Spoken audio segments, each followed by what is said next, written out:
America के California के जंगल में पिछले कई दिनों से लगी आग की कुछ और डरा देने वाली तस्वीरें सामने आई, जिनमें कई घर भी जलते नजर आए। भीषण गर्मी और तेज हवाओं ने इस आग में घी डालने का काम किया, जिसका नतीजा ये हुआ कि जंगल के आसपास बने सैकड़ों मकान भी आग की चपेट में आ गए। वहां से सामने आई तस्वीरों में कई घर लपटों में घिरे दिखाई दिए। भीषण आग की वजह से धुएं का गुबार ऐसा फैला कि दमकल कर्मियों को अपना काम कई बार बीच में ही रोकना पड़ा और इस वजह से आग बुझने की बजाय और फैलती चली गई,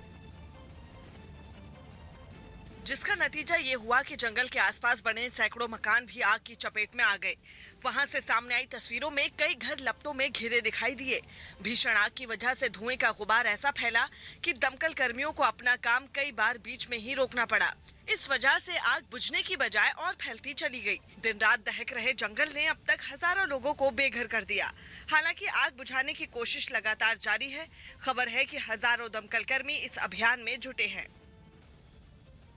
यूरोप के देश पुर्तगाल में झुलसाती गर्मी ने वहां के दक्षिणी इलाके के एक जंगल को ऐसा सुलगाया कि सैकड़ों लोगों की जान पर बन आई।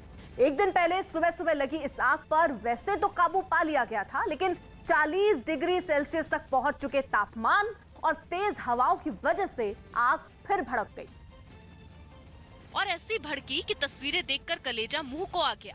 आग की विकराल लपटें लोगों की बलि लेने के लिए बेताब दिखी। उनसे इतना घना धुआं उठता नजर आया कि पास से गुजरता एक फायर इंजन पलक झपकते ही उसमें गुम हो गया। आग ने ऐसा तांडव किया कि जंगल किनारे लोगों से आबाद रहने वाला एक इलाका तक वीरान हो गया। सामने आई एक तस्वीर में तो एक मकान आग में बुरी तरह उजड़ा नजर आया। उसके अंदर रखी एक एक चीज राख में बदली दिखी। Como se pode ver que no Ferro Escalguinho continua tudo a arder na mesma, uma destruição de 3 gerações. जिस विशाल आग के आसपास कोई फटके भी ना, उससे दमकल कर्मी दो दो हाथ करते दिखे।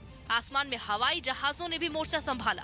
बताया गया कि इलाके में रहने वाले कई दर्जन लोगों को उनके घरों से निकालकर सुरक्षित जगहों पर पहुंचा दिया गया। राहत की बात सिर्फ इतनी है कि जंगल की आग में किसी को चोट पहुंचने की खबर नहीं है।